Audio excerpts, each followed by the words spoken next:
O livro O Céu e o Inferno, de Allan Kardec.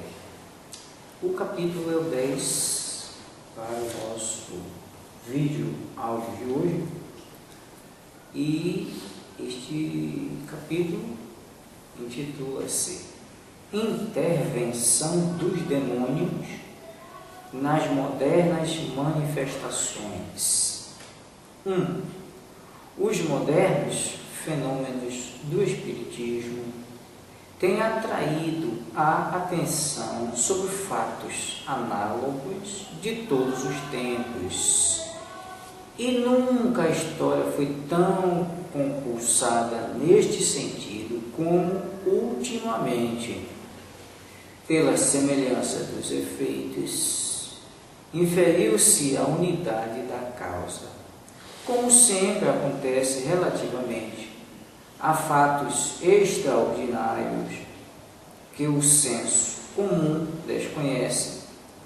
O vulgo viu nos fenômenos espíritas uma causa sobrenatural, e a superstição completou o erro, ajuntando-lhes absurdas crendices. Provém daí uma multidão de lendas que, pela maior parte, são um amálgama de poucas verdades e muitas mentiras. 2. As doutrinas sobre o demônio, prevalecendo por tanto tempo, haviam de tal maneira exagerado o seu poder que fizeram, por assim dizer, esquecer Deus. Por toda parte surgiu o dedo de Satanás, bastando para tanto que o fato observado ultrapassasse os limites do poder humano.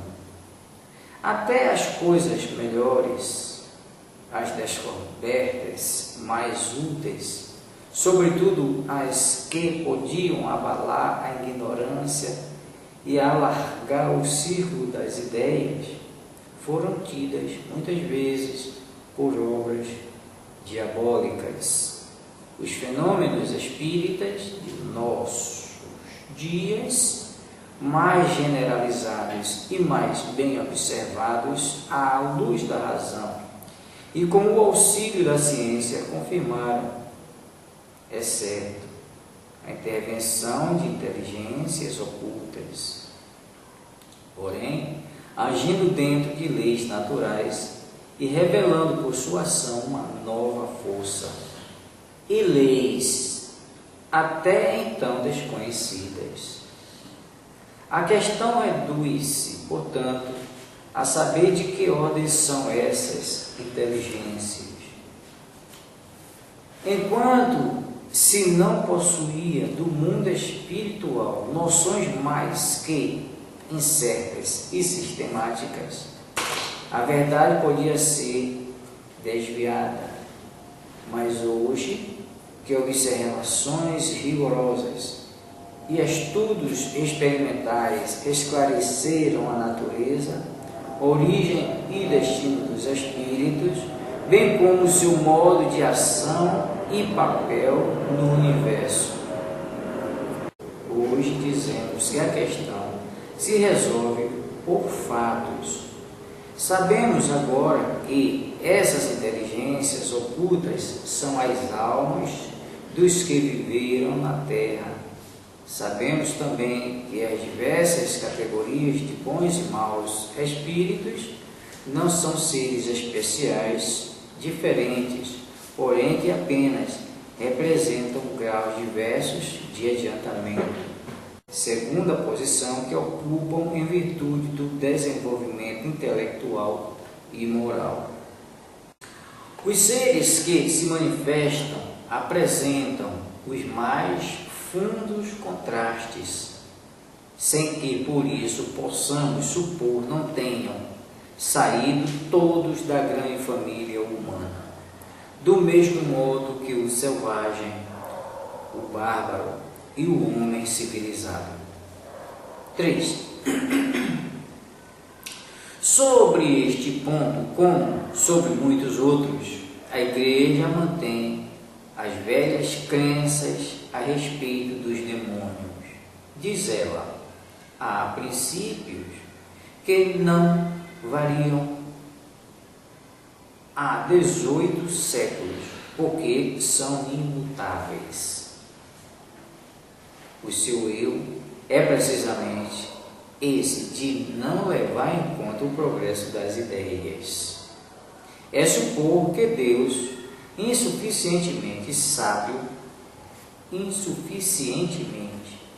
sábio para não proporcionar a revelação do desenvolvimento das inteligências. Em suma, falar aos contemporâneos a mesma linguagem do passado. Ora, progredindo a humanidade, enquanto a Igreja se broquela em velhos erros sistematicamente, tanto em matéria espiritual como na científica, cedo virá a incredulidade avassalando a própria Igreja. 4. Eis como esta explica a intervenção exclusiva dos demônios nas manifestações espíritas. Nota de Allan Kardec: as citações deste capítulo são extraídas da mesma pastoral indicada no precedente e da qual são corolários. É a mesma fonte e, por conseguinte, a mesma autoridade. Nas suas intervenções exteriores, os demônios procuram dissimular a sua presença, a fim de afastar suspeitas.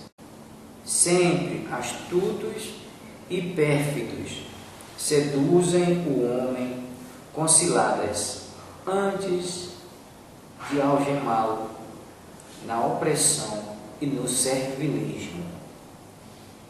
Aqui lhe aguçam a curiosidade com fenômenos e partidas pueris. Além, despertam-lhe a admiração e subjugam-no pelo encanto do maravilhoso. Se o sobrenatural aparece e os desmascara, então acalmam-se, extinguem quaisquer apreensões, solicitam confiança e provocam familiaridade. Ora, se apresentam como divindade e bons gênios, ora, assimilam nomes e mesmo traços de memorados mortos, com o auxílio de tais fraudes dignas da antiga serpente, falam e são ouvidos, dogmatizam e são acreditados, misturam com suas mentiras algumas verdades e inculcam o erro debaixo de todas as formas. Eis o que significam as presentes revelações de além-túmulo. E é para um tal resultado que a madeira e a pedra, as florestas e as fontes, os santuários dos ídolos e os pés das mesas e as mãos das crianças se tornam oráculos. É por isso que a pitonisa profetiza em delírio, que o ignorante se torna cientista num sono misterioso. Enganar e perverter, tal é, em toda parte e de todos os tempos, o supremo objetivo das manifestações. Os resultados surpreendentes dessas práticas ou atos ordinariamente fantásticos e ridículos, não podendo provir da sua virtude intrínseca, nem da ordem estabelecida por Deus, só podem ser atribuídos ao concurso das potências ocultas. Tais são, notadamente, os fenômenos extraordinários obtidos em nossos dias pelos processos aparentemente inofensivos do magnetismo, como os das mesas falantes. Por meio das operações da moderna magia, vemos reproduzirem-se no presente as evocações, as consultas, as curas e sortilégios que ilustraram os templos dos ídolos e os antros das sibilas. Como outrora interrogara-se a madeira, e esta responde: manda-se, e ela obedece. Isto em todas as línguas e sobre todos os assuntos. Acha-se a gente em presença de seres invisíveis e usurparem nomes de mortos, e cujas pretensões, revelações têm o cunho da contradição e da mentira. Formas inconsistentes e leves aparecem rápidas e repentinas, patenteando-se, dotadas de força sobre-humana. Quais são os agentes secretos desses fenômenos, os verdadeiros atores dessas cenas inexplicáveis? Os anjos?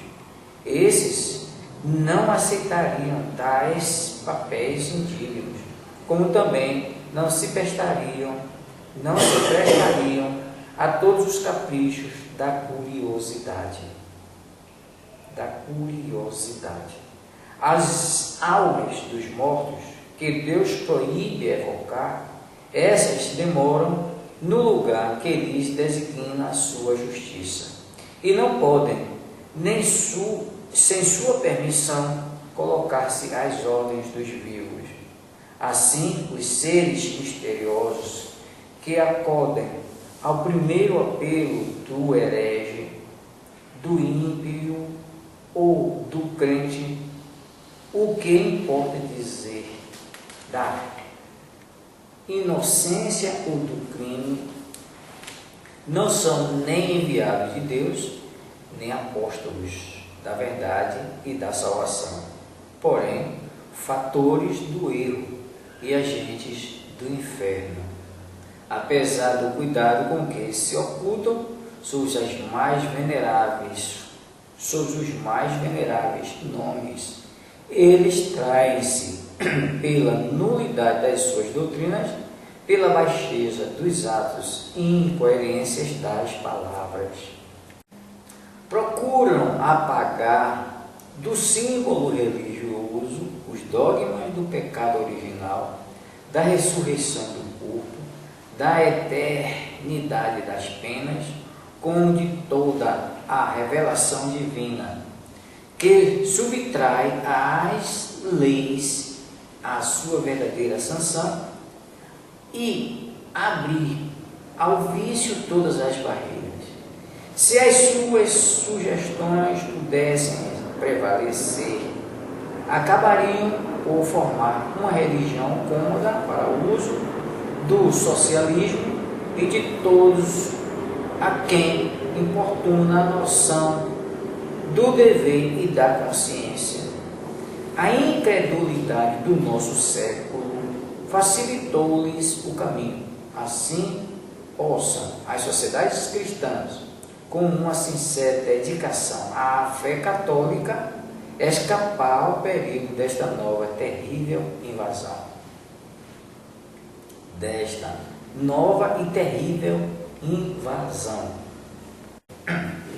Quinto, toda esta teoria deriva do princípio de que os anjos e os demônios são seres distintos das almas humanas, sendo estas antes o produto de uma criação especial, aliás, inferiores aos demônios, em inteligência, em conhecimento, em toda espécie de faculdade.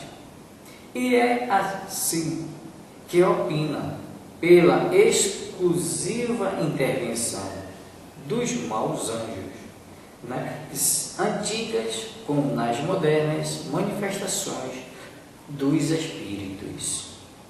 A possibilidade da comunicação dos mortos é uma questão de fato. É o resultado de observações e experiências que não vem ao caso discutir aqui. Admitamos, porém, como hipótese, a doutrina citada e vejamos se ela não se destrói por si mesma com os seus próprios argumentos. 6. Das 3 categorias de anjos segundo a Igreja, a primeira ocupa-se exclusivamente do céu, a segunda do governo do universo e a terceira da terra. É nesta última que se encontram os anjos de guarda encarregados da proteção de cada indivíduo. Somente uma parte dos anjos desta última categoria é que compartilhou da revolta e foi transformada em demônios. Ora, desde que Deus lhes permitia com tanta liberdade, já por sugestões ocultas, já por ostensivas manifestações, induziu os homens em erro, e porque esse Deus é soberanamente justo e bom, devia, ao menos, para atenuar os males de tão odiosa concessão, permitir também a manifestações dos bons anjos. Ao menos assim, os homens teriam a liberdade e o recurso da escolha. Dá, porém, aos anjos maus o monopólio da tentação, com poderes amplos de simular o bem para melhor seduzir. E vedando ao menos ao mesmo tempo toda e qualquer intervenção dos bons, é atribuir a Deus o intuito inconcebível de agravar a fraqueza, a inexperiência e a boa-fé dos homens. É mais ainda, é supor da parte de Deus um abuso de confiança pela fé que nos merece. A razão se recusa de admitir tanta parcialidade em proveito do mal. Vejamos os fatos. 7. Aos demônios concedem-se faculdades transcendentes, nada perderam da natureza angélica. Possuem o saber, a perspicácia, a previdência e a penetração dos anjos, tendo ainda a mais astúcia, ardil e artifício, tudo em grau mais elevado. O objetivo que os move é desviar os homens do bem, afastá-los de Deus e arrastá-lo ao inferno, do qual são provedores e recrutadores. Assim, compreende-se que se dirijam de preferência aos que estão no bom caminho e nele persistem. Compreende-se o emprego das seduções e simulacro do bem para atraí-los e perdê-los.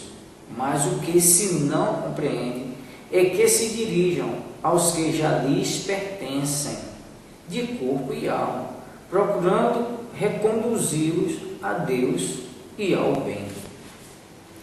Quem mais estará nas garras do demônio do que aquele que de Deus blasfema, atido ao vício e à desordem das paixões? Esse não estará no caminho do inferno? Mas então, como compreender que a uma tal presa esse demônio exorte a rogar a Deus, a submeter-se à sua vontade e renunciar ao mal? Como se compreende que exalte aos seus olhos a vida deliciosa dos bons espíritos e lhe pinte a horrorosa posição dos maus? Jamais se viu negociante realçar aos seus fregueses a mercadoria do vizinho em detrimento da sua, aconselhando-os a ir à casa daquele. Nunca se viu um arrebanhador de soldados depreciar a vida militar, decantando o repouso da vida doméstica. Poderá ele dizer aos recrutas que terão vida de trabalhos e privações com 10 probabilidades contra uma de morrerem, ou pelo menos de ficarem sem braços nem pernas? É este, no entanto, o papel estúpido do demônio, pois é notório e é um fato que as instruções emanadas do mundo invisível têm regenerado incrédulos e ateus, insuflando-lhes na alma fervor e crença nunca havidos. Ainda por influência dessas manifestações, tem-se visto e veem-se diariamente regenerarem-se viciosos contumazes, procurando melhorarem-se a si mesmos. Ora, atribuir ao demônio tão benéfica propaganda e salutar resultado é conferir-se-lhe diploma de tolo. E como não se trata de simples exposição, mas de fato experimental, contra o qual não há argumento, havemos de concluir que o demônio é um desasado, ou que o demônio é um dessazado de primeira ordem, ou que não é tão astuto e mau como se pretende, e consequentemente tão temível quanto dizem, ou então que todas as manifestações não partem dele.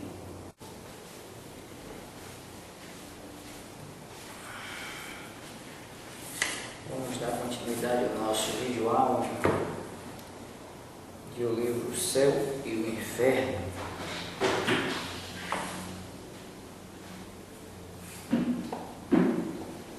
Dando prosseguimento ao vídeo anterior,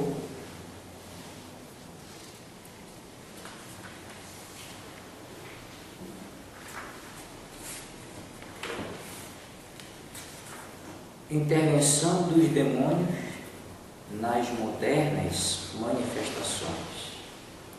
Se está na primeira parte desse livro, no capítulo de número 10. Intervenção dos demônios nas modernas manifestações. Eles inculcam o erro sob todas as formas, e é para obter esse resultado que a madeira, a pedra, as florestas, as fontes, os santuários dos ídolos, os pés das mesas e as mãos dos meninos se tornam oráculos.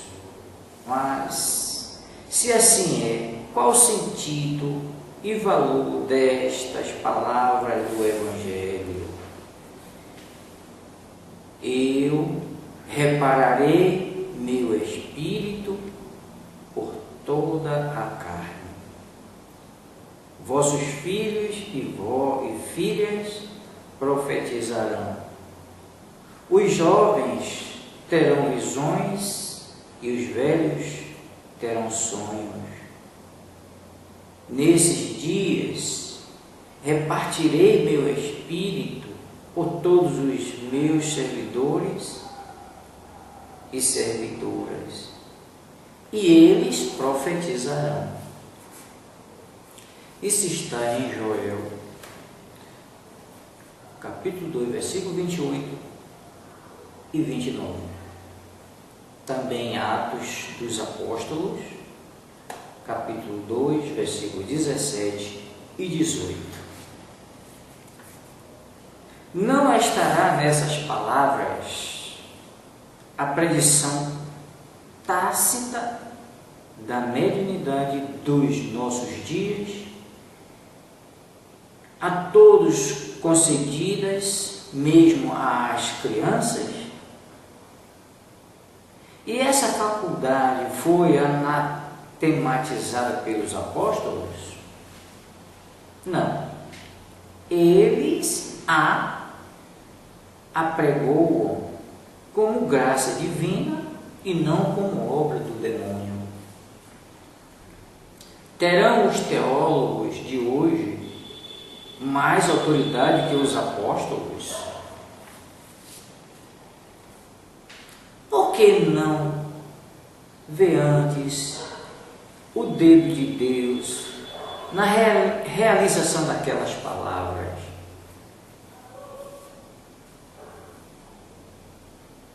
Por meio das operações da moderna magia, vemos reproduzirem-se no presente as evocações, as consultas, as curas e os sortilégios que ilustraram os templos dos ídolos e os antros das sibilas. Nós perguntamos: que há de comum entre as operações da magia e as evocações espíritas? Houve tempo em que tais operações faziam fé e acreditava-se na sua eficácia, mas hoje são simplesmente ridículas. Ninguém as toma a sério e o Espiritismo condena-as. Na época em que florescera a magia, era imperfeita a noção sobre a natureza dos espíritos, geralmente ávidos por seres dotados de poder sobre-humanos. A troco da própria alma, ninguém os evocava que não fosse para obter favores da sorte e da fortuna, achar tesouros, revelar o futuro ou obter filtros.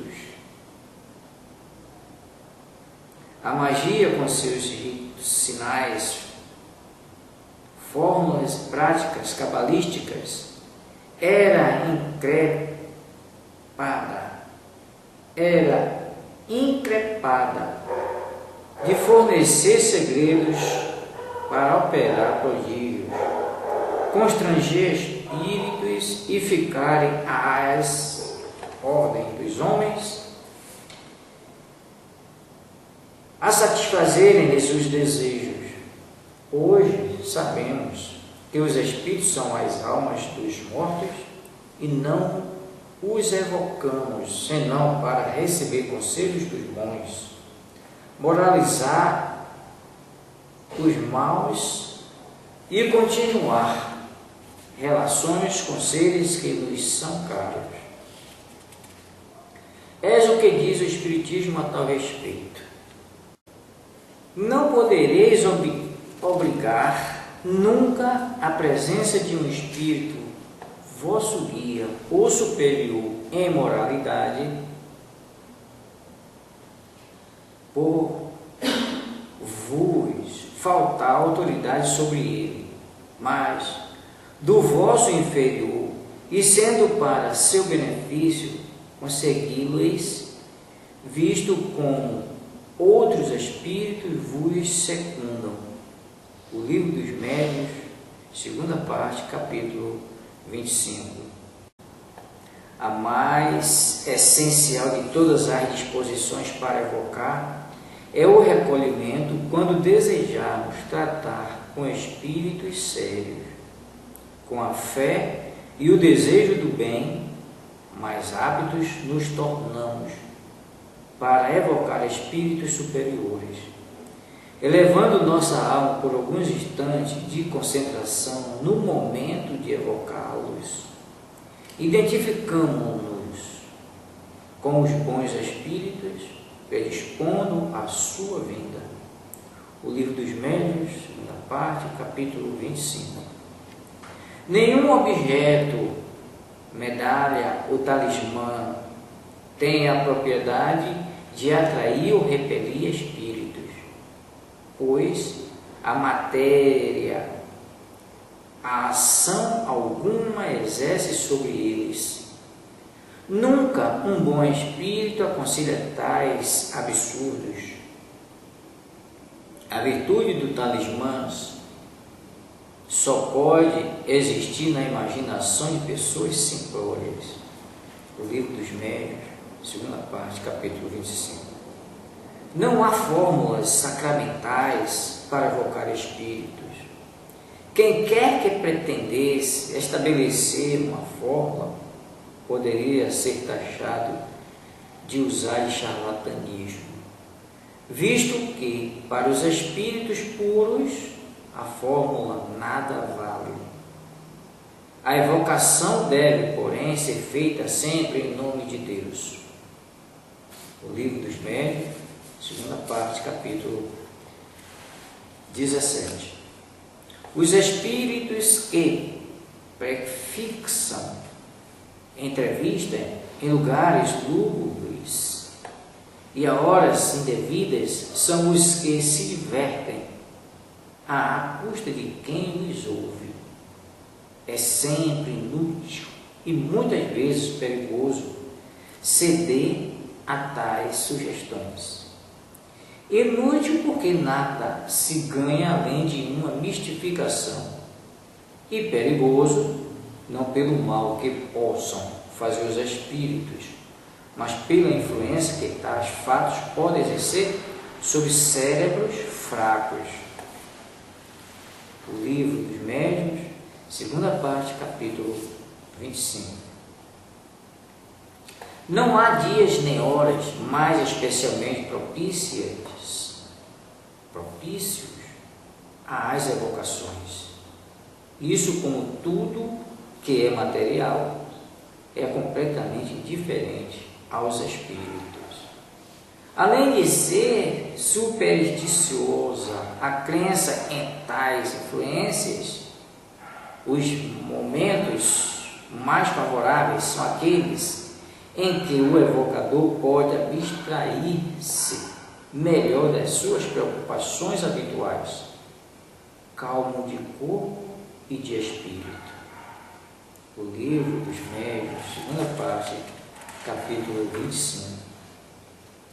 A crítica malévola apraz-se em representar as comunicações espíritas revestidas das práticas ridículas e supersticiosas da magia e da nigromancia. Entretanto, se os que falam do espiritismo sem conhecê-lo procurassem estudá-lo, poupariam trabalhos de imaginação e alegações que só servem para demonstrar a sua ignorância e má vontade. Para conhecimento das pessoas estranhas à ciência, diremos que não há horas mais propícias umas que outras, como não há dias nem lugares para comunicar com os espíritos. Diremos mais, que não há fórmulas nem palavras sacramentais ou cabalísticas para evocá-los. que não há necessidade alguma de preparo ou iniciação, que é nulo o emprego de quaisquer sinais ou objetos materiais para atraí-los ou repeli-los, bastando para tanto o pensamento. E, finalmente, que os médios recebem deles as comunicações sem sair do estado normal, tão simples e naturalmente como se tais comunicações fossem ditadas por uma pessoa vivente. Só o charlatanismo poderia emprestar às comunicações formas excêntricas, enxertando-lhes ridículos acessórios. O que é o Espiritismo, capítulo 2, item 49. O futuro é vedado ao homem por princípio, e só em casos raríssimos e excepcionais é que Deus faculta a sua revelação. Se o homem conhecesse o futuro, por certo que negligenciaria o presente e não agiria com a mesma liberdade. Absorvido pela ideia da fatalidade de um acontecimento, ou procuramos conjurá-los, ou não nos preocupamos dele. Deus não permitiu que assim fosse, a fim de que cada qual concorresse para a realização dos acontecimentos mesmos, que porventura desejariam evitar. Ele permite, no entanto, a revelação do futuro, quando o conhecimento prévio de uma coisa não a estopa, mas facilita a sua realização, induzindo a procedimentos diversos do que se teria em tal circunstância. O Livro dos Espíritos, parte 3ª, capítulo 10. Os espíritos não podem guiar descobertas nem investigações científicas. A ciência é obra do gênio e só deve ser adquirida pelo trabalho, pois é por este que o homem progride. Que mérito teríamos nós se para tudo saber apenas bastasse interrogar os espíritos? Por esse preço, todo imbecil poderia tornar-se sábio. O mesmo se dá relativamente aos inventos e descobertas da indústria. Chegado que seja o tempo de uma descoberta, os espíritos encarregados da sua marcha procuram o homem capaz de levá-la a bom termo e inspiram-lhes as ideias necessárias. Isto de modo a não lhe tirar o respectivo mérito que está na elaboração e execução dessas ideias. Assim tem sido com todos os grandes trabalhos da inteligência humana. Os espíritos deixam cada indivíduo na sua esfera. Do homem apenas apto para lavrar a terra, não fazem depositários dos segredos de Deus, mas sabem arrancar da obscuridade aquele que mostra capaz de secundar-lhes os desígnios. Não vos deixeis, por conseguinte, dominar pela ambição e pela curiosidade. Em terreno alheio ao do Espiritismo, que tais feitos não têm, pois com eles só conseguireis as mais ridículas mistificações. O Livro dos Médiuns, 2ª parte, capítulo 26. Os espíritos não podem concorrer para a descoberta de tesouros ocultos. Os superiores não se ocupam de tais coisas e só os zombeteiros podem entreter-se com elas, já indicando tesouros que o mais das vezes não existem, já apontando sítios diametralmente opostos àqueles em que realmente existem. Esta circunstância tem, contudo, uma utilidade, qual a de mostrar que a verdadeira fortuna reside no trabalho. Quando a providência tem destinado a alguém quaisquer riquezas ocultas, esse alguém as encontrará naturalmente. Do contrário, não, nunca. O Livro dos Médiuns, segunda parte, capítulo 26.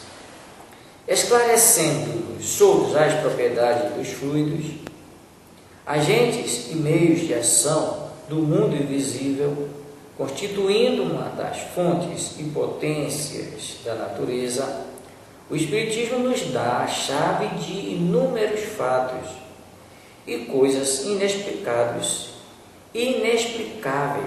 de outro modo, fatos e coisas que passaram por prodígios em outras eras. Do mesmo modo que o magnetismo, ele nos revela uma lei, se não desconhecida, pelo menos incompreendida, ou então, para melhor dizer, efeitos de todos os tempos conhecidos, pois que de todos os tempos se produziram, mas cuja lei se ignorava e de cuja ignorância brotava a superstição. Conhecida essa lei, desaparece o maravilhoso e os fenômenos entram para a ordem das coisas naturais. É porque os espíritos não produzem milagres, fazendo girar as mesas ou escrever os mortos, como milagres não fazem o médico em restituir à vida o moribundo, e o físico provocando a queda do raio. Quem pretendesse fazer milagres pelo Espiritismo não passaria de ignorante ou então de mero prestidigitador. O Livro dos Médiuns, primeira parte, capítulo 2. Pessoas há que fazem das evocações uma ideia muito falsa.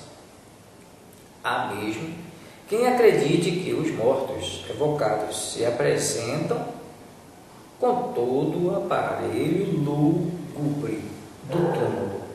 Tais suposições podem ser atribuídas ao que vemos nos teatros ou lemos nos romances, os contos fantásticos em que os mortos aparecem amortalhados com o chocalhar dos ossos.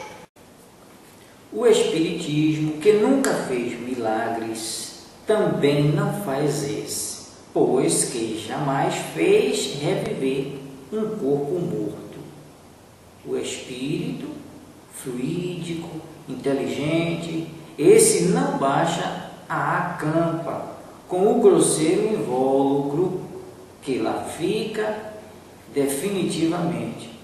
Separa-se dele no momento da morte e nada mais tem de comum entre si. O que é o Espiritismo, capítulo 2, item 48. Vamos dar sequência ao nosso vídeo áudio de hoje, de o capítulo 10, intitulando-se Intervenção dos demônios. Intervenção dos demônios nas modernas manifestações, seguindo ao vídeo anterior, iniciaremos este de hoje, o item de número 11. Ampliamos estas citações para mostrar que os princípios do Espiritismo não têm relação alguma com o uso da magia.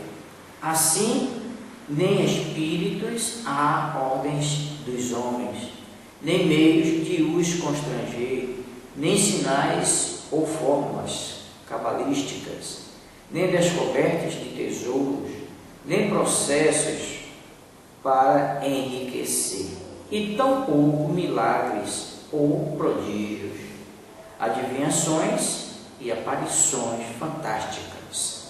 Nada, enfim, do que constitui o fim e os elementos essenciais da magia. O Espiritismo não só reprova tais coisas, como demonstra a impossibilidade e ineficácia delas. Não há, afirmamo-la ainda uma vez, analogia alguma entre os processos e fins da magia e os do Espiritismo. Só a ignorância e a má fé poderão confundi-los. Dessa forma, tal erro não pode prevalecer, uma vez que os princípios espíritas não se furtam ao exame, e aí estão formulados inequívocas e claramente para todos. Quanto às curas reconhecidas como reais na crença precitada, o exemplo está mal selecionado como meio de evitar relações com os espíritos. Efetivamente, essas curas são outros tantos benefícios que levam à gratidão e que todos podem experimentar. Pouca gente estará disposta a renunciar a elas, mormente depois de haver esgotado outros recursos antes de recorrer ao diabo. Depois, se o diabo cura, força é confessar que faz uma boa e meritória ação. Nota. Essa nota de Allan Kardec. Querendo persuadir as pessoas curadas pelo Espiritismo que o foram pelo diabo, grande número delas se há separado da igreja, sem que jamais pensassem fazê-lo. Quais são os agentes secretos de tais fenômenos, os verdadeiros autores dessas cenas inexplicáveis?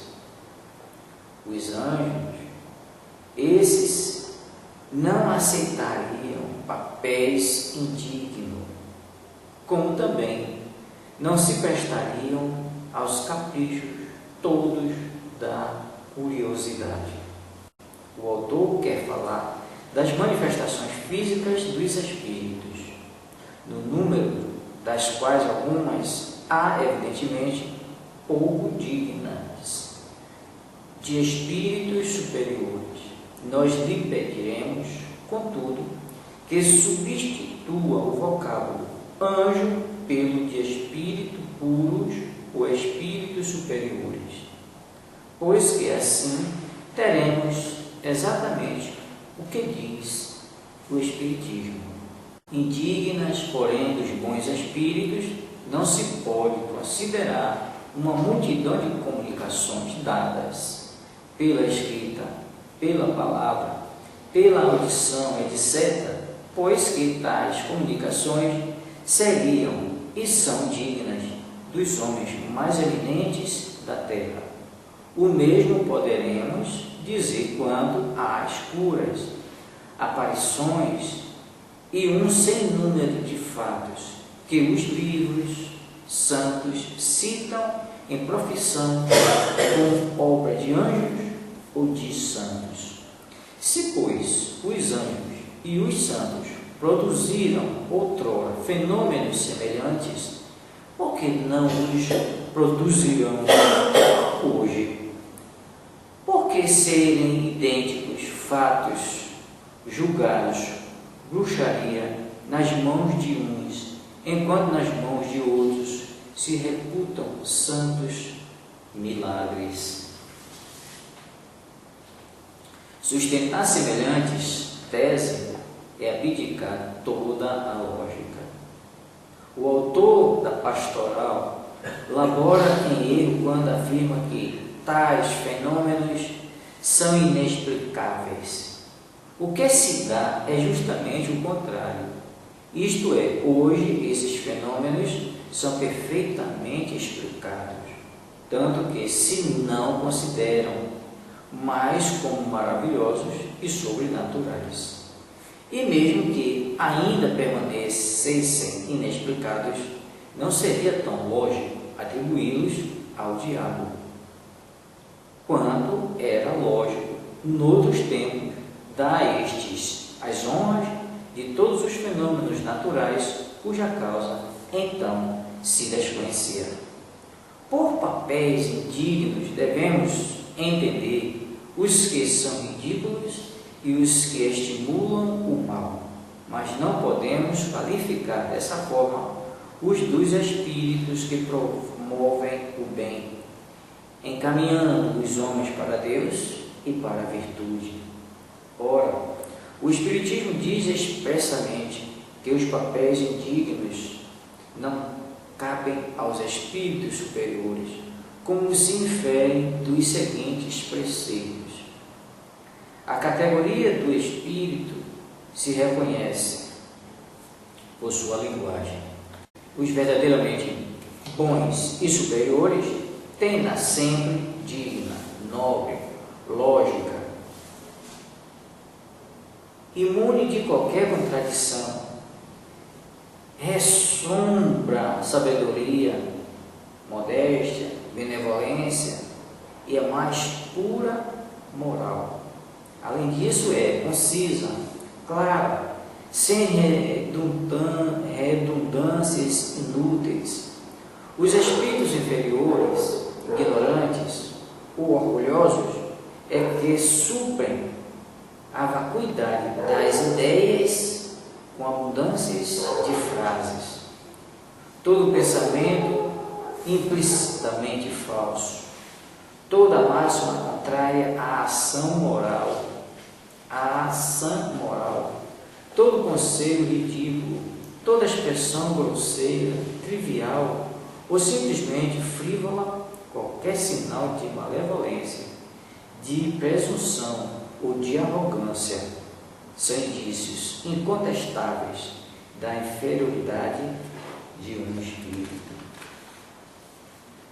Os espíritos superiores só se ocupam de comunicações inteligentes visando instruí-los.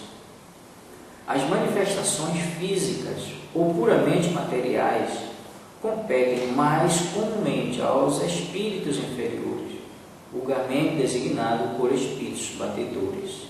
Pela mesma razão, porque entre nós os torneios de força e agilidade são próprios de saltimbancos e não de sábios. Absurdo seria supor que um espírito, por pouco elevado que seja, goste do alarde e do reclamo.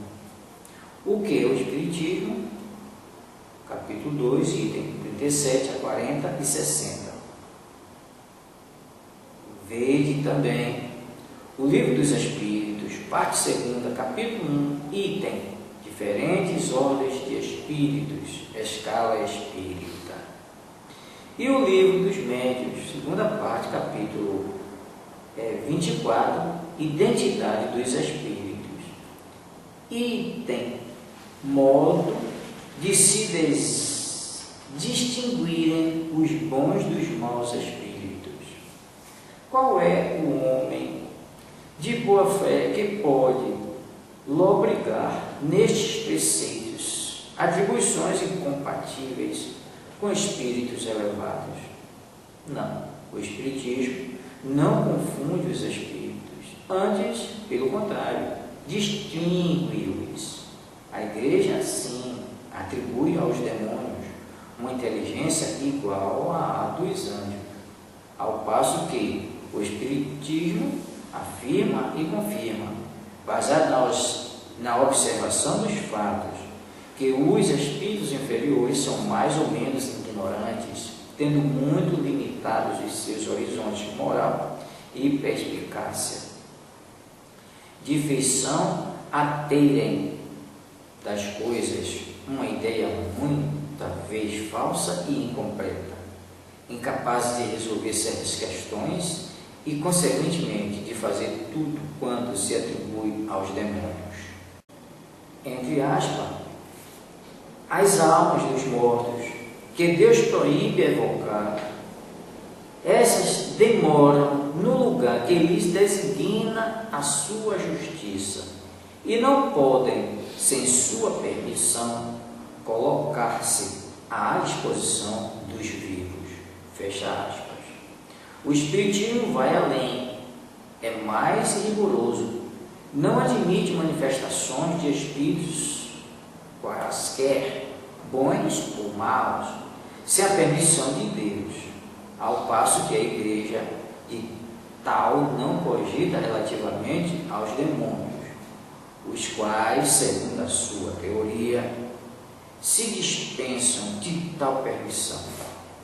O Espiritismo diz mais que, mediante tal permissão e correspondendo ao apelo dos vivos, os espíritos não se põem à disposição destes. O espírito evocado vem voluntariamente ou é constrangido a manifestar-se, obedecendo à vontade de Deus, isto é, à lei que rege o universo. Ele julga da utilidade ou inutilidade da sua manifestação, o que constitui uma prerrogativa do seu livre-arbítrio.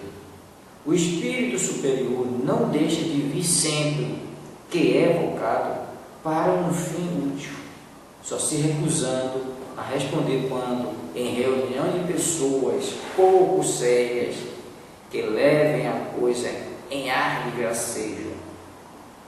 O Livro dos Médiuns, segunda parte, capítulo 25. Pode o espírito evocado recusar-se a vir pela evocação que lhe fazem? Perfeitamente, visto como tem o seu livre-arbítrio, podeis acaso acreditar que todos os seres do universo estejam à vossa disposição? E vós mesmos vos julgais obrigados a responder a todos quantos pronunciam o vosso nome? Mas quando digo que o espírito pode recusar-se, subordino essa negativa ao pedido do evocador. Por isso, o espírito inferior pode ser constrangido por um superior a manifestar. O Livro dos Médiuns, segunda parte, capítulo 25. Tanto os espíritas estão convencidos de que nada pode sobre os espíritos diretamente, sem a permissão de Deus, que dizem, quando evocam: rogamos a Deus Todo-Poderoso permitir que um bom espírito se comunique conosco, bem como aos nossos anjos de guarda, assistir-nos e afastar os maus espíritos. E tratando-se de evocação de um espírito determinado, rogamos a Deus Todo-Poderoso permitir que tal espírito se comunique conosco, etc. Livro dos Médiuns, segunda parte, capítulo 17, item 203. As acusações formuladas pela Igreja contra as evocações não atingem, portanto, o Espiritismo. Porém, as práticas da magia, com a qual este nada tem de comum, o Espiritismo condena, tanto quanto a Igreja, as referidas práticas, ao mesmo tempo que não confere aos espíritos superiores um papel indigno deles, nem algo pergunta ou pretende obter sem a permissão de Deus.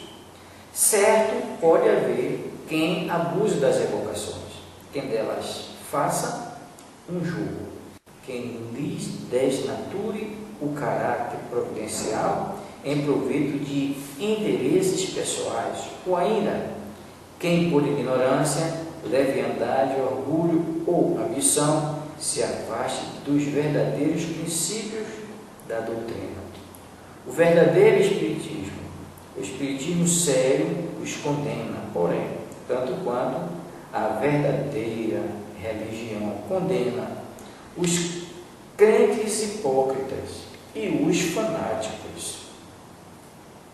Portanto, não é lógico nem razoável imputar ao Espiritismo os abusos que ele é o primeiro a condenar e os erros daqueles que o não compreendem. Antes de formular qualquer acusação, convém saber se é justa. Assim diremos: a censura da Igreja recai nos charlatães, nos especuladores, nos praticantes de magia e sortilégio. E com razão. Quando a crítica religiosa ou cética, dissecando abusos, profliga o charlatanismo, não faz mais que realçar a pureza da sã doutrina, auxiliando-a no expurgo de maus elementos e facilitando-nos a tarefa. O erro da crítica está no confundir o bom e o mal, o que muitas vezes sucede pela má-fé de alguns e pela ignorância do maior número. Mas a distinção que uma tal crítica não faz, outrora o fazem. Finalmente, a censura aplicada ao mal e à qual todo espírita sincero e reto se associa, essa nem prejudica nem afeta a doutrina. Assim, os seres misteriosos que acodem ao primeiro apelo do herege, do ímpio ou do crente, o que importa dizer da inocência ou do crime, não são nem enviados de Deus, nem apóstolos da verdade e da salvação, mas fatores do erro e agentes do inferno. Isso aqui é colocado pela Igreja, tudo bem. Assim, ao herético, ao ímpio, ao criminoso, Deus não permite que os bons espíritos venham tirá-los do erro para salvá-los da perdição eterna. Não lhe envia senão os subordinados do inferno para enfiá-los mais no lamaçal. Bem mais, não envia à inocência senão seres perversos para pervertê-la. Não se encontra, pois, entre os anjos, entre as criaturas privilegiadas de Deus, um ser bastante compassivo que venha em socorro das almas transviadas. Para que servem, pois, as brilhantes qualidades que exornam tais seres? Acaso, e tão somente para seu gozo pessoal, E serão eles realmente bons quando, extasiado pelas delícias da contemplação, verem tantas almas no caminho do inferno, sem que procure desviá-las? Mas isso é precisamente a imagem do egoísmo desses potentados que, impiedosos, na farta opulência, deixam morrer à fome o mendigo que lhes bate à porta. É mais ainda, é o próprio egoísmo arvorado em virtude e colocado aos pés do Criador. Mas vós vos admirais que bons espíritos venham ao herege e ao ímpio, certamente porque vos esqueceste desta parábola do Cristo. Não é o homem são que precisa de médico? Então, não tendes um pouco de vista mais elevada que a dos fariseus daquele tempo? E vós mesmo, vós vos recusareis mostrar o bom caminho ao descrente que vos chamasse? Pois bem, os bons espíritos fazem o que? Fariseus dirigiam-se ao ímpio para dar-lhes bons conselhos. Em lugar de anatematizar-lhes as comunicações de além túmulo, melhor fora bendissesseis os decretos do Senhor, admirando-lhes a onipotência e bondade infinitas. Dizem que há anjos de guarda, mas quando não podem insinuar-se pela voz misteriosa da consciência ou da inspiração, por que não empregarem meios de ação mais diretos e materiais, de modo a sensibilizar os sentidos, uma vez que tais meios existem? Deus oferece para isso esses meios que pertencem à sua própria obra, desde que tudo provém dele e nada ocorre sem sua permissão. Podemos admitir que ele faculte tais meios aos maus espíritos e os recuse aos bons? Nesse caso, é preciso confessar que Deus facilita mais poderes ao demônio para perder os homens do que aos anjos de guarda para salvá-los. Pois bem, o que os anjos de guarda, segundo a Igreja, não podem fazer, fazem por si os demônios, servindo-se de tais comunicações, ditas infernais, reconduzem a Deus o que o renegavam e ao bem os escravizados do mal. Esses demônios fazem mais, dão-nos o espetáculo de milhões de homens acreditando em Deus por permissão da sua potência diabólica, ao passo que a Igreja era impotente para convencê-los. Homens que jamais oraram, fazem-no hoje com fervor, graças às instruções desses demônios. Quantos orgulhosos, egoístas e debochados se tornaram humildes, caridosos e recatados. E tudo por obra do diabo. Mas se assim for, claro é que a toda essa gente o demônio tem prestado melhor serviço e guarda que os próprios anjos. É necessário, porém, formar uma triste opinião do senso humano dos nossos tempos, para crer que os homens aceitem cegamente tais ideias.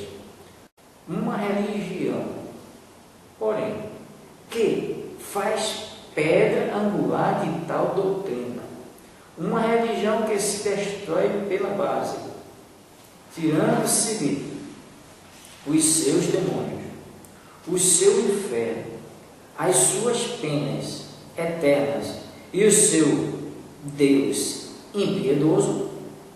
Uma religião tal, dizemos, é uma religião que se suicida.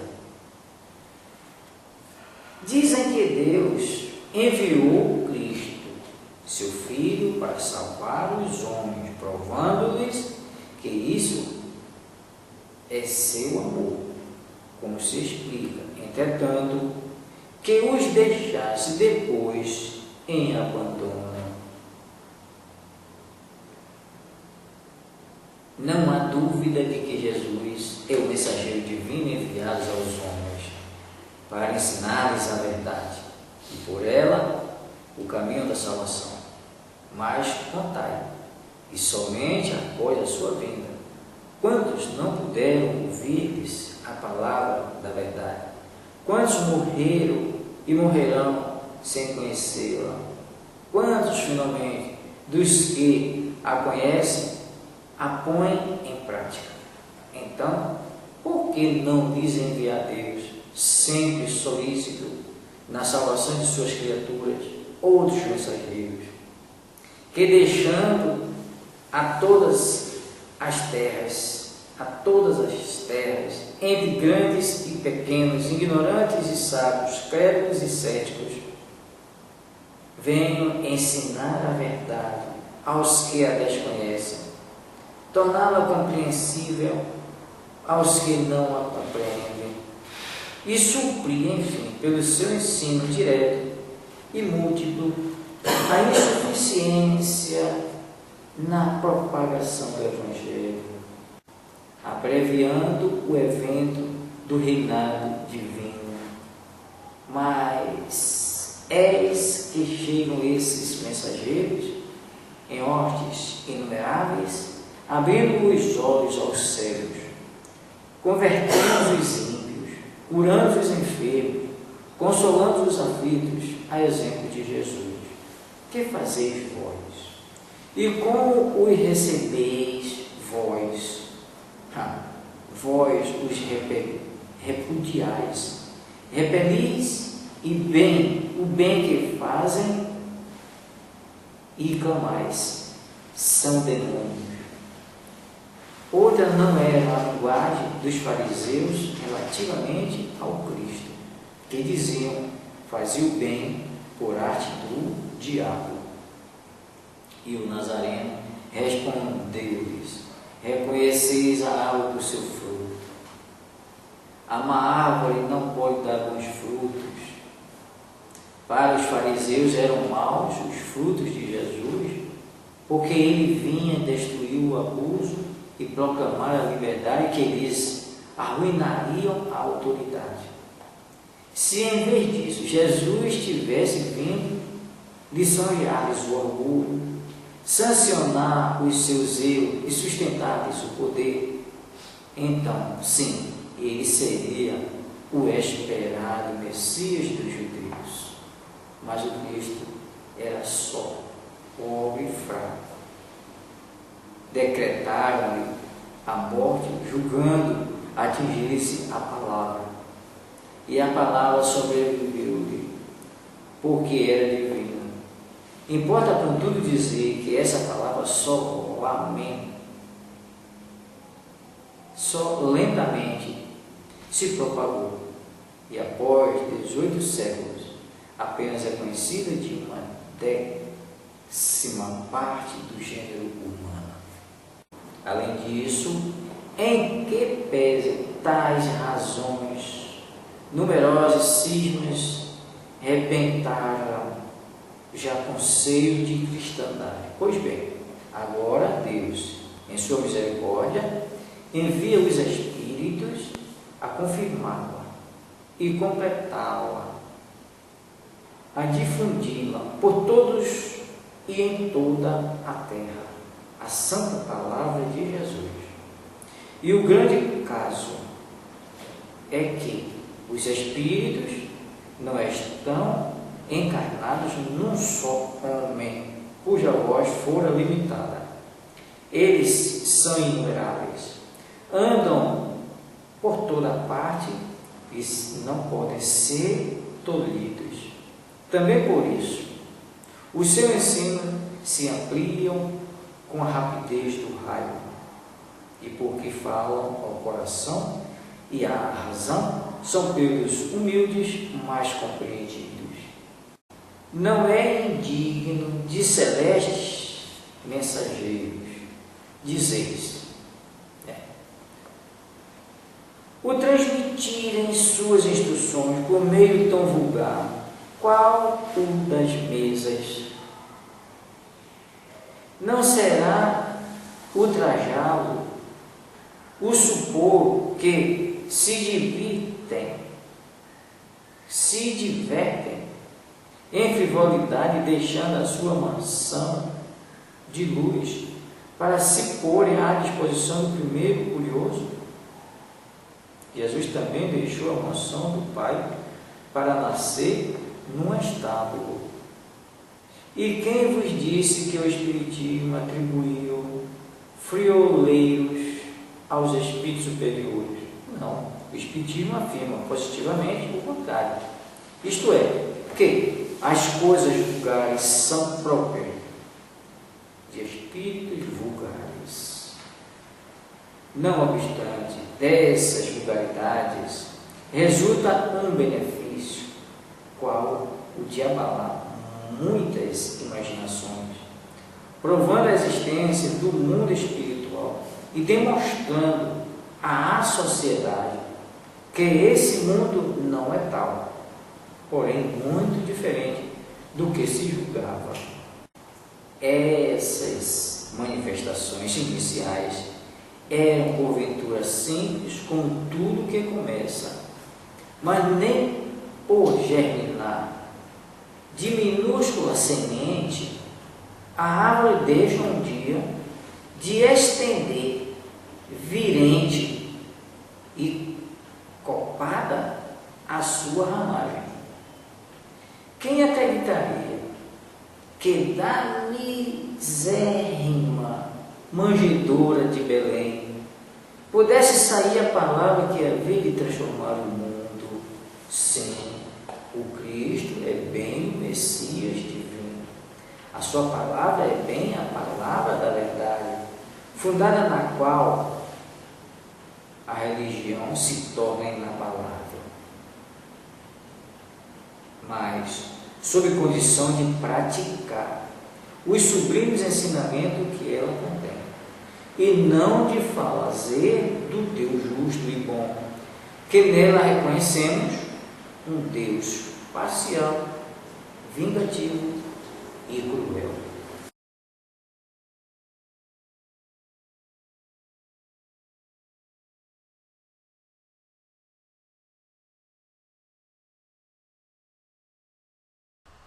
Correção. Os modernos fenômenos do espiritismo têm atraído atenção sobre fatos análogos de todos os tempos, e nunca a história foi tão compulsada neste sentido como ultimamente. Pela semelhança dos efeitos, inferiu-se a unidade da causa. Como sempre acontece relativamente a fatos extraordinários que o senso comum desconhece, o vulgo viu nos fenômenos espíritas uma causa sobrenatural, e a superstição completou o erro ajuntando-lhes absurdas crendices. Provém daí uma multidão de lendas que, pela maior parte, são um amálgama de poucas verdades e muitas mentiras. 2. As doutrinas sobre o demônio, prevalecendo por tanto tempo, haviam de tal maneira exagerado o seu poder, que fizeram, por assim dizer, esquecer Deus. Por toda parte surgia o dedo de Satanás, bastando para tanto que o fato observado ultrapassasse os limites do poder humano. Até as coisas melhores, as descobertas mais úteis, sobretudo as que podiam abalar a ignorância e alargar o círculo das ideias, foram tidas muita vez por obras diabólicas.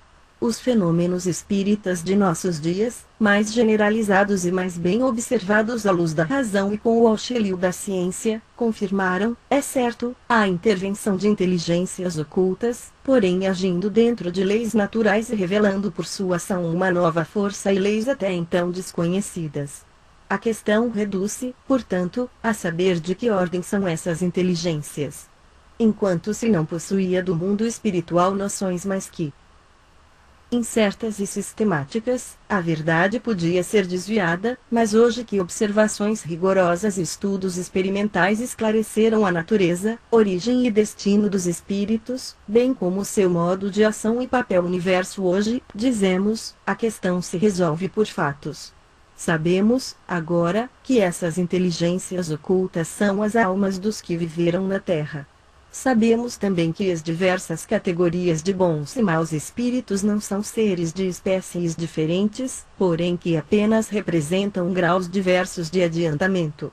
Segundo a posição que ocupam em virtude do desenvolvimento intelectual e moral, os seres que se manifestam apresentam os mais fundos contrastes, sem que por isso possamos supor não tenham saído todos da grande família humana, do mesmo modo que o selvagem, o bárbaro e o homem civilizado.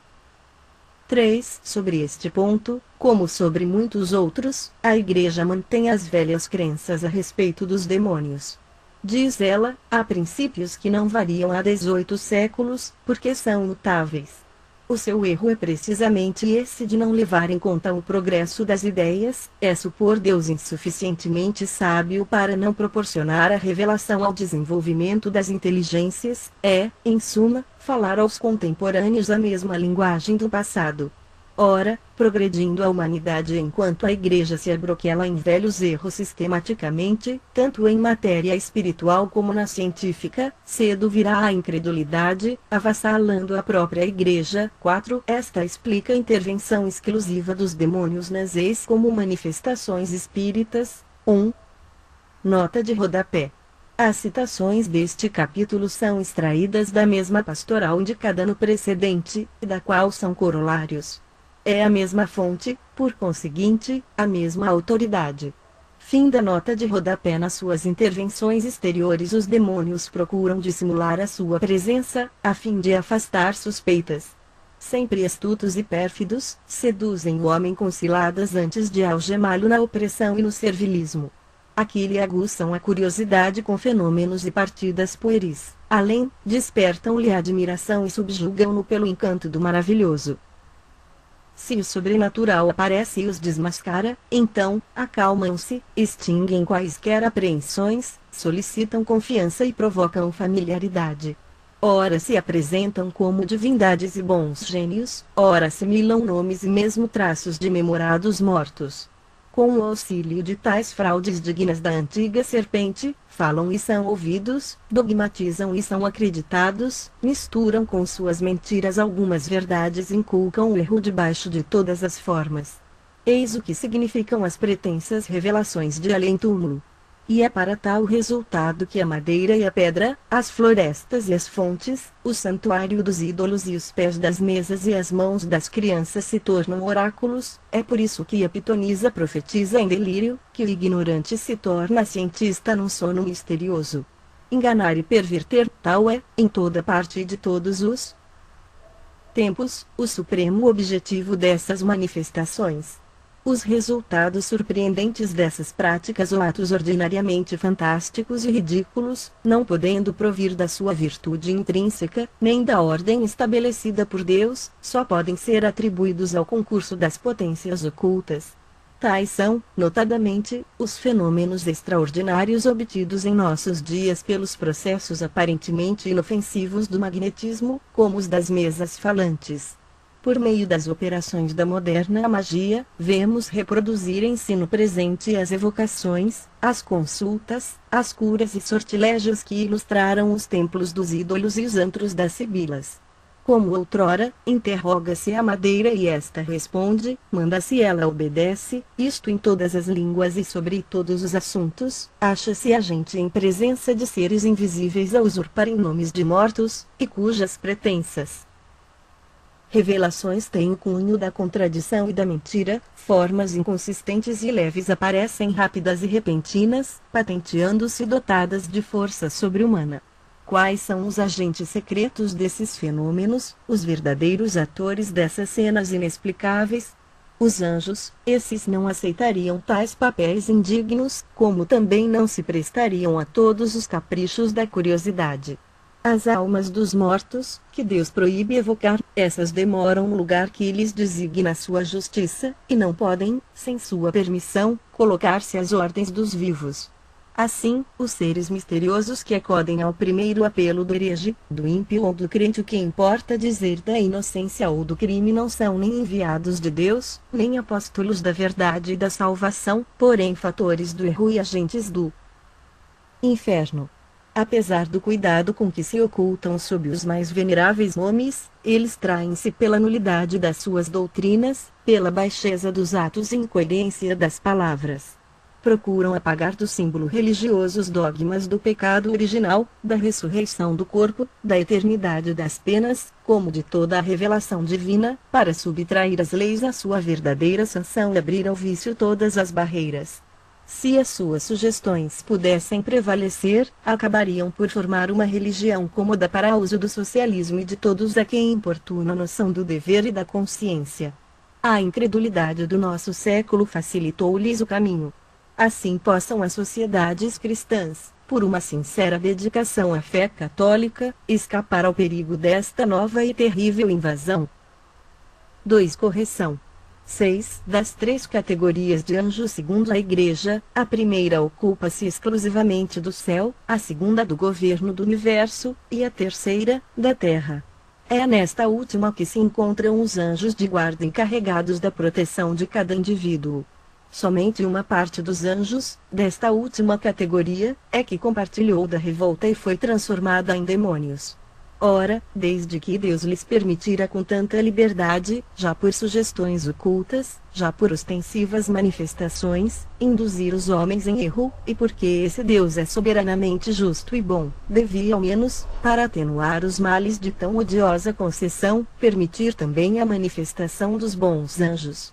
Ao menos, assim, os homens teriam a liberdade e o recurso da escolha. Dar, porém, aos anjos maus um monopólio da tentação, com poderes amplos de simular o bem para melhor seduzir, e vedando ao mesmo tempo toda e qualquer intervenção dos bons, é atribuir a Deus o intuito inconcebível de agravar a fraqueza, a inexperiência e a boa-fé dos homens.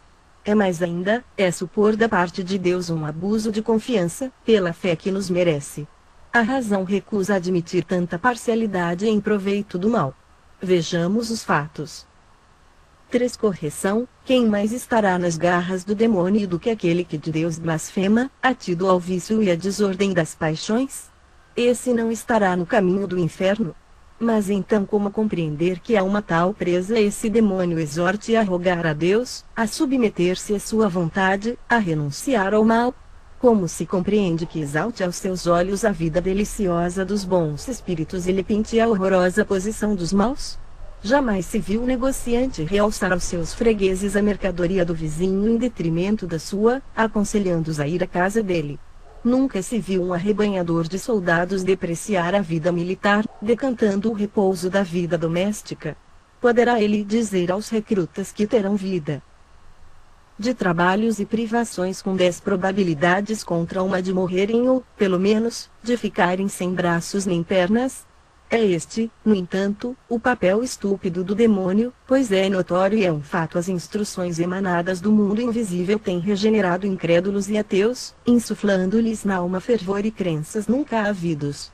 Ainda por influência dessas manifestações tem-se visto e vem-se diariamente regenerarem-se viciosos contumazes, procurando melhorarem-se a si mesmos.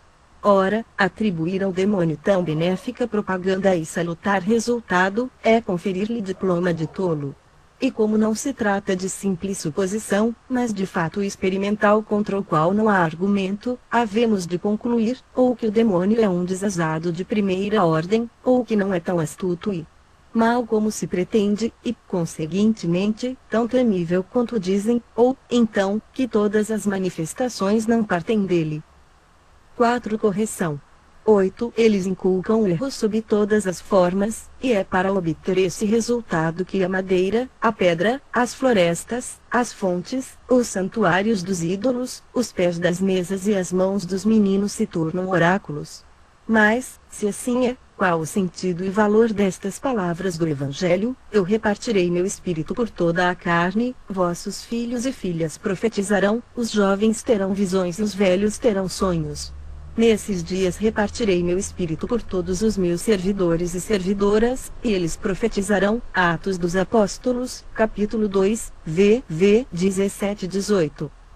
Não estará nessas palavras a predição tácita da mediunidade dos nossos dias a todos concedida, mesmo às crianças? E essa faculdade foi anatematizada pelos apóstolos?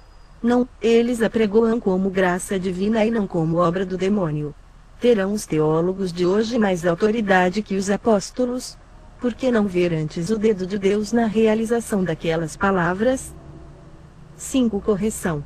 9. Por meio das operações da moderna magia vemos reproduzir em-se no presente as evocações, as consultas, as curas e os sortilégios que ilustraram os templos dos ídolos e os antros das sibilas.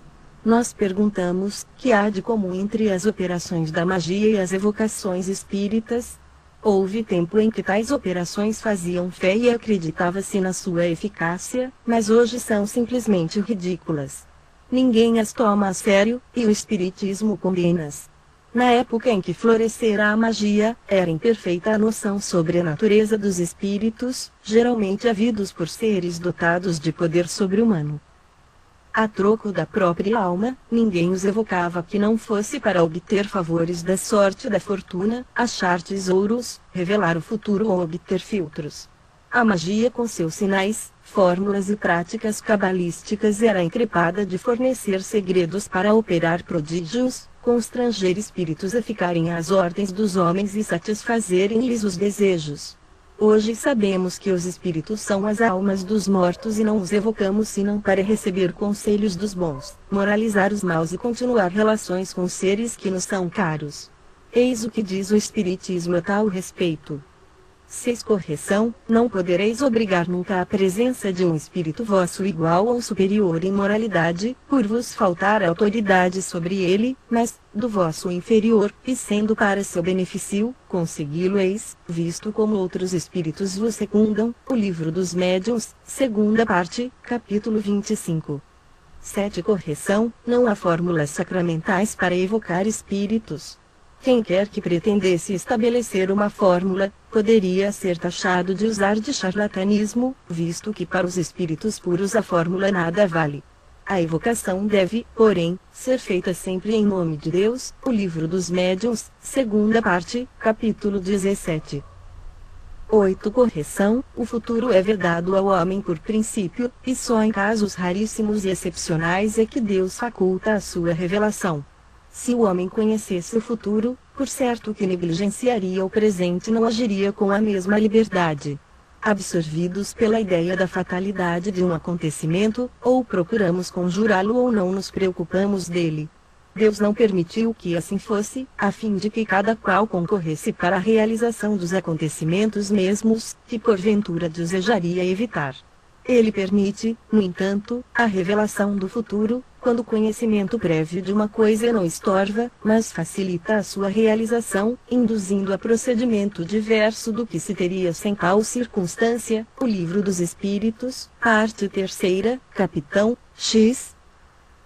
9. Correção. Esclarecendo-nos sobre as propriedades dos fluidos agentes e meios de ação do mundo invisível constituindo uma das forças e potências da natureza, o Espiritismo nos dá a chave de inúmeros fatos e coisas inexplicadas e inexplicáveis de outro modo, fatos e coisas que passaram por prodígios, em outras eras.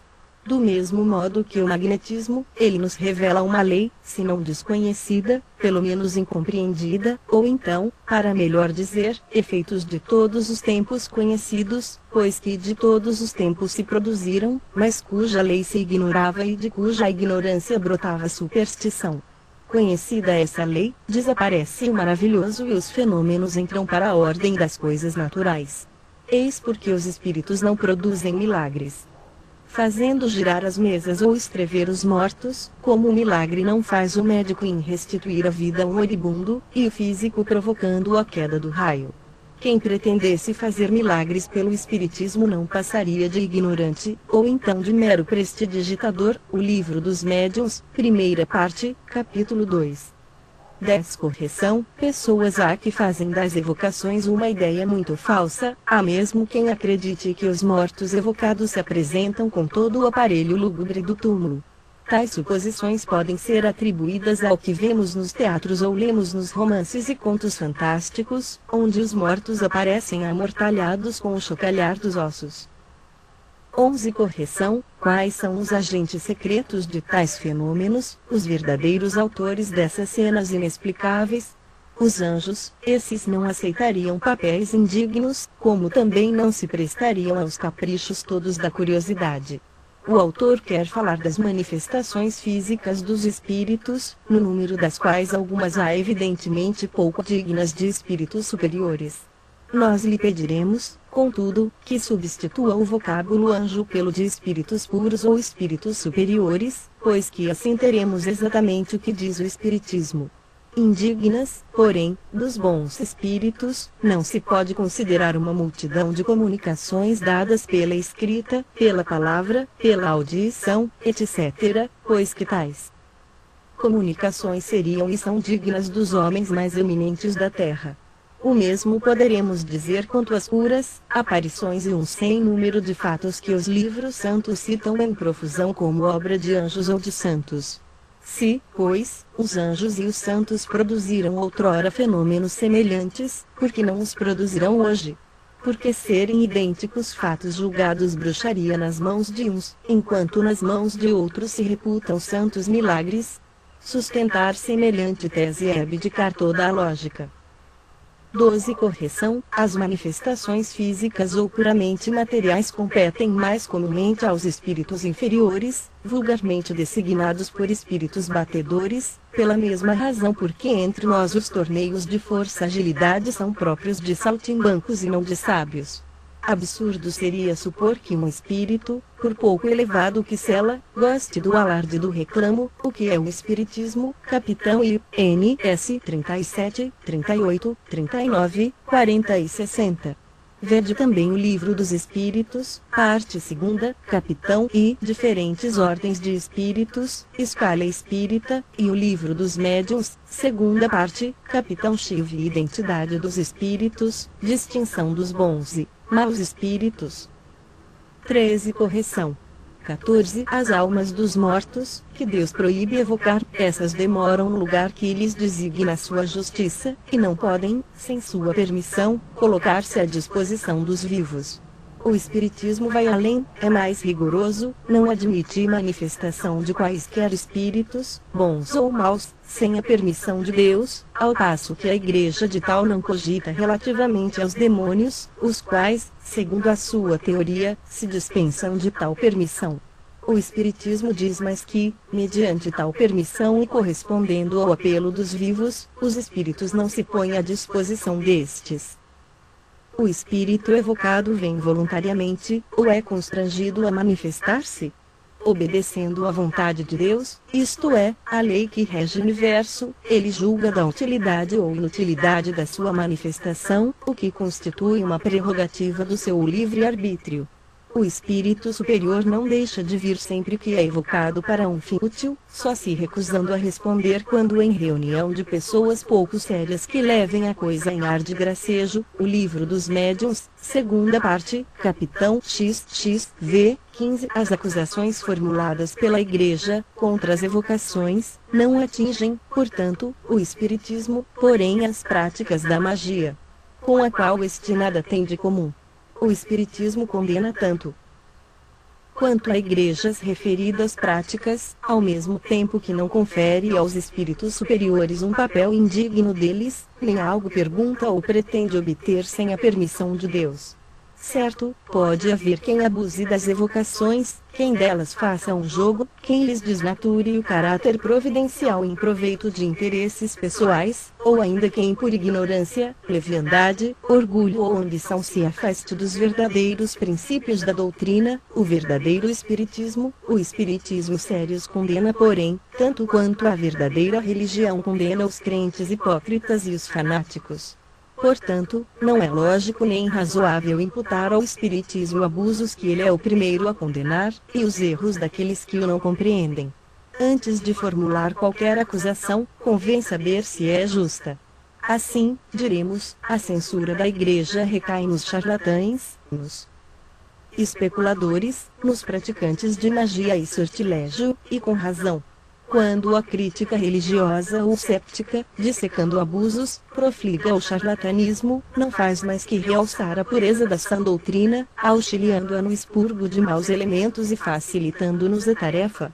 O erro da crítica está no confundir o bom e o mal, o que muitas vezes sucede pela má-fé de alguns e pela ignorância do maior número. Mas a distinção que uma tal crítica não faz, outros a fazem. Finalmente, a censura aplicada ao mal e a qual todo espírita sincero e reto se associa, essa nem prejudica nem afeta a doutrina. 16. Assim, os seres misteriosos que acodem ao primeiro apelo do herege, do ímpio ou do crente, o que importa dizer, da inocência ou do crime, não são nem enviados de Deus, nem apóstolos da verdade e da salvação, mas fatores do erro e agentes do inferno. Estas palavras persuadem que Deus não permite a manifestação de bons espíritos que possam esclarecer e salvar da eterna perdição o herege, o ímpio e o criminoso. Somente os prepostos do inferno se lhes envia, para mais mergulhá-los no lodaçal. Pesa dizê-lo, mas, segundo a Igreja, Deus não envia a inocência senão seres perversos para seduzi-la. Essa Igreja não admite entre os anjos, entre as criaturas privilegiadas de Deus, um ser bastante compassivo que venha em socorro das almas transviadas. Para que servem, pois, as brilhantes qualidades que exornam tais seres? Acaso e tão somente para seu gozo pessoal? E serão eles realmente bons, quando, extasiados pelas delícias da contemplação, veem tantas almas no caminho do inferno sem que procurem desviá-las? Mas isso é precisamente a imagem do egoísmo desses potentados que, impiedosos na farta opulência, deixam morrer a fome o mendigo que lhes bate à porta. É mais ainda, é o próprio egoísmo arvorado em virtude colocado aos pés do Criador. Mas vós vos admirais que bons espíritos venham ao herege e ao ímpio, certamente porque vos esquecestes desta parábola do Cristo, não é o homem são que precisa de médico. Então não tendes um ponto de vista mais elevado que o dos fariseus daquele tempo. E vós mesmos, vós vos recusareis mostrar o bom caminho ao descrente que vos chamasse. Pois bem, os bons espíritos fazem o que faríeis, dirigem-se ao ímpio para dar-lhe bons conselhos. Oh, em lugar de anatematizardes as comunicações de além-túmulo, melhor fora bendissesseis os decretos do Senhor, admirando-lhe a onipotência e bondade infinitas. 17. Dizem que há anjos de guarda, mas quando não podem insinuar-se pela voz misteriosa da consciência ou da inspiração, por que não empregarem meios de ação mais diretos e materiais de modo a chocar os sentidos? Uma vez que tais meios existem, e pois que tudo provém de Deus e nada ocorre sem a sua permissão, podemos admitir que ele faculte tais meios aos maus espíritos e os recuse aos bons.